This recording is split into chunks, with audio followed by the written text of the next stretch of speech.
Hello students, welcome to learn economics and law. मेरा नाम प्रियंका वशिष्ठ है। देखो, आज हम बात कर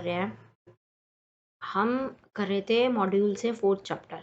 ठीक है, चैप्टर का नाम है आपका merger and amalgamation, accounting aspect of amalgamation. ठीक है, इसका हम कर रहे थे मेथड। कौन सा? ये वाला method of accounting for amalgamation. ठीक है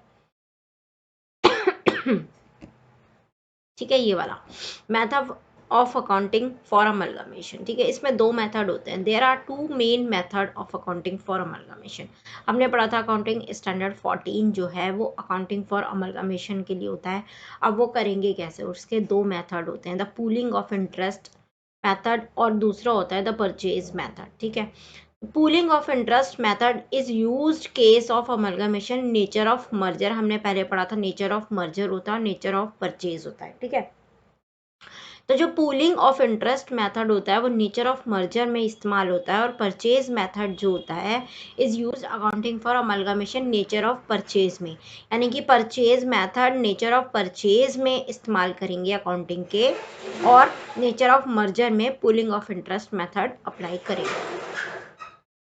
ठीक है, इतनी बात समझ में आ गई। अब क्या है पूलिंग ऑफ इंटरेस्ट मेथड? देखो इसमें क्या लिखा है, since merger is a combination of two or more separate businesses, यानी कि दो सेपरेट बिजनेस है वो आपस में मर्ज हो रहे हैं। ठीक है, there is no reason to restate carrying amount of state and liability. ये कह रहे हैं यानी कि सॉरी इसका कोई रीज़न नहीं है कि हम अलग अलग असेट्स जो बैलेंस शीट होती है वहाँ पर, यहाँ पर हम उसकी बात कर रहे हैं कि इसका कोई रीज़न नहीं है। यदि अमलगमेशन मर्जर हो रहा है, दो कंपनी सेपरेट बिजनेस की आपस में कंबाइन हो रही हैं, तो इसका कोई मतलब नहीं है कि आप दोनों की अलग अलग बैलेंस शीट उठा के उसकी असेट्स और उसकी लाइबिलिटी को एक साथ करके एक बैलेंस शीट बनाएं। इसका कोई मतलब नहीं है। आप क्या करेंगे? Accordingly only minimum changes are made in aggregate the individual financial statement of the amalgamating companies, यानी कि थोड़े थोड़े चेंजेस, माइनर चेंजेस आप कर देंगे इंडिविजुअल की, जो दो कंपनी आपस में मर्ज हो रही है उनकी फाइनेंशियल स्टेटमेंट में, अकाउंट अमलगामेटिंग कंपनीज की। यानी कि दो बैलेंस शीट को मिला के आपको एक बैलेंस शीट नहीं बनानी है। ऐसा नहीं करना है कि सबकी असेट्स और लायबिलिटी आपको मर्ज करनी है और एक बैलेंस शीट बनानी है, ऐसा नहीं करना है। आप दोनों की इंडिविजुअल की में थोड़ी थोड़ी बैलेंस शीट में, अकाउंटिंग फाइनेंशियल स्टेटमेंट में थोड़े थोड़े चेंजेस करके आप उसको चला सकते हैं, उसका काम। ठीक है,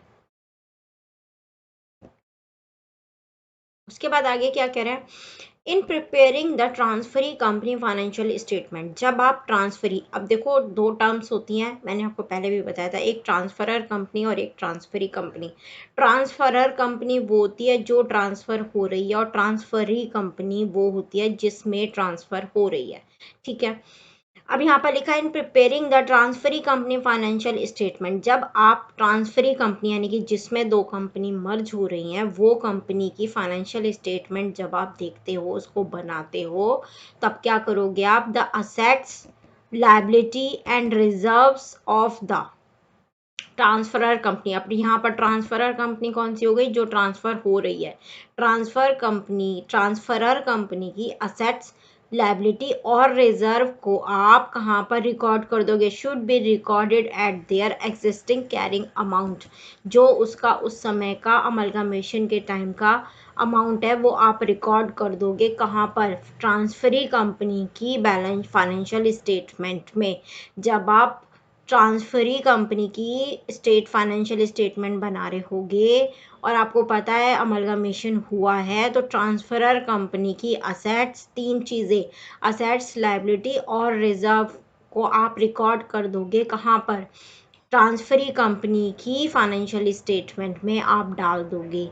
हमने ऊपर यही पढ़ा है कि भैया हमें पूरी बैलेंस शीट नई नहीं बनानी है, हमको थोड़े बहुत चेंजेस करने हैं दोनों की अलग अलग इंडिविजुअल फाइनेंशियल स्टेटमेंट में, दोनों अमालगमेटिंग कंपनीज की। तो आप यहाँ पर फिर बताया नीचे कि यदि ट्रांसफरी कंपनी की फाइनेंशियल स्टेटमेंट आप बना रहे हो तो ट्रांसफरर कंपनी की असेट्स को, लायबिलिटी को और रिजर्व को आप कहाँ रिकॉर्ड कर दोगे? ट्रांसफरी कंपनी की फाइनेंशियल स्टेट में आप रिकॉर्ड कर दोगे। उससे क्या होगा, the balance of profit and loss of the transfer company should be aggregate with the corresponding balance of the transferee company और transfer to the general reserve. ठीक है, उससे क्या होगा, जो प्रॉफिट एंड लॉस आपका ट्रांसफरर कंपनी का और जो ट्रांसफरी कंपनी का है वो बराबर आ जाएगा। ठीक है, क्लियर हुई ये वाली बात इस वाले पैराग्राफ की। अब ये कह रहा है if at the time of amalgamation है कि जब अमलगामेशन हो रहा है उस समय ट्रांसफरर कंपनी और transferee company having conflicting accounting policies, या तो वो अलग अलग अकाउंटिंग पॉलिसीज रखते हैं, यानी कि ट्रांसफरी कंपनी एक अलग अकाउंटिंग पॉलिसीज रखती है और ट्रांसफरर कंपनी एक अलग अकाउंटिंग पॉलिसीज रखती है, दोनों या फिर दोनों के बीच में कोई विवाद है, तो आप uniform set of accounting policies को अप्लाई करोगे, अडॉप्ट करोगे at the time of amalgamation. The effect on the financial statement of any changes according with the policy should be reported in, उससे क्या इफेक्ट होगा, जिससे क्या होगा, फाइनेंशियल स्टेटमेंट में जो भी चेंजेस हैं, चाहे वो ट्रांसफरर कंपनी में हो चाहे वो ट्रांसफरी कंपनी में हो, वो रिकॉर्ड किसके होंगे, अकाउंटिंग स्टैंडर्ड AS5 की तरह वो रिकॉर्ड हो जाएंगे। यदि अलग अलग अकाउंटिंग पॉलिसीज रखते हैं या दोनों के बीच में कोई कंफ्लिक्ट, कोई विवाद होता है, तो आप यूनिफॉर्म अकाउंटिंग पॉलिसीज अडॉप्ट करेंगे और जो इफेक्ट होगा वो अकाउंटिंग स्टैंडर्ड 5 की तरह रिकॉर्ड होगा। ठीक है,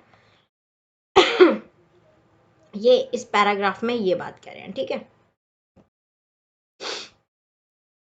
उसके बाद क्या कह रहे हैं, the difference between the amount recorded as share capital issued, यानी कि जो डिफरेंस है, अमाउंट का जो डिफरेंस है, जो शेयर कैपिटल है, plus any additional consideration in the form of cash और असेट्स, यानी कि जब आपका अमलगामेशन हुआ है तो आपने कुछ ट्रांसफ़र या तो असेट्स ट्रांसफ़र करी है या कुछ कैश कंसिडरेशन रिसीव करा है या दिया है ट्रांसफ़र कंपनी ने या ट्रांसफर कंपनी ने, तो उस एडिशनल कैश से यदि कुछ डिफरेंस बनता है, the amount of recorded as, कहाँ पर, the difference between the amount recorded as share capital and the amount of share capital of the transfer company should be adjusted in reserve।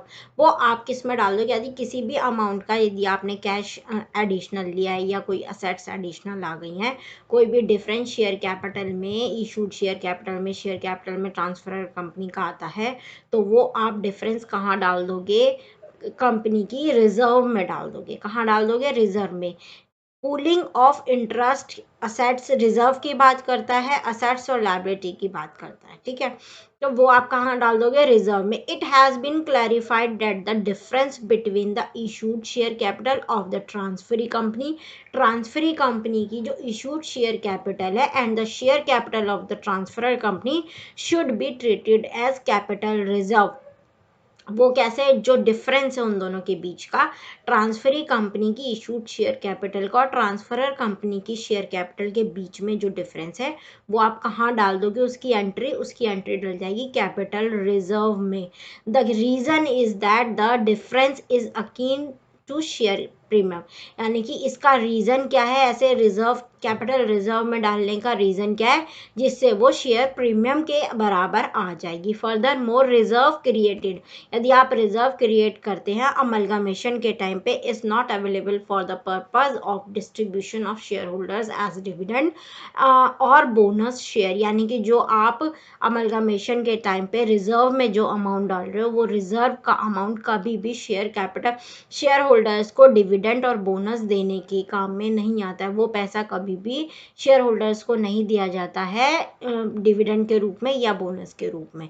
ये भी एक फ़ायदा है। It means that the consideration exceed the share capital, यदि आपकी जो consideration है जो आपने ली वो आपकी शेयर कैपिटल से एक्सीड करती है द ट्रांसफरर कंपनी की, unadjusted amount is capital loss और adjustment must be made first of all in the capital reserve में जाएगी and in the case of capital reserve are insufficient, capital reserve जो है वो insufficient हो गया, in the revenue reserve में वो जाएगी। ठीक है, ठीक है, शेयर कैपिटल से कुछ भी अमाउंट एक्सीड होता है तो वो कैपिटल रिजर्व में जाएगा। कैपिटल रिजर्व से भी अमाउंट बाहर जाता है तो वो रेवेन्यू रिजर्व में जाएगा।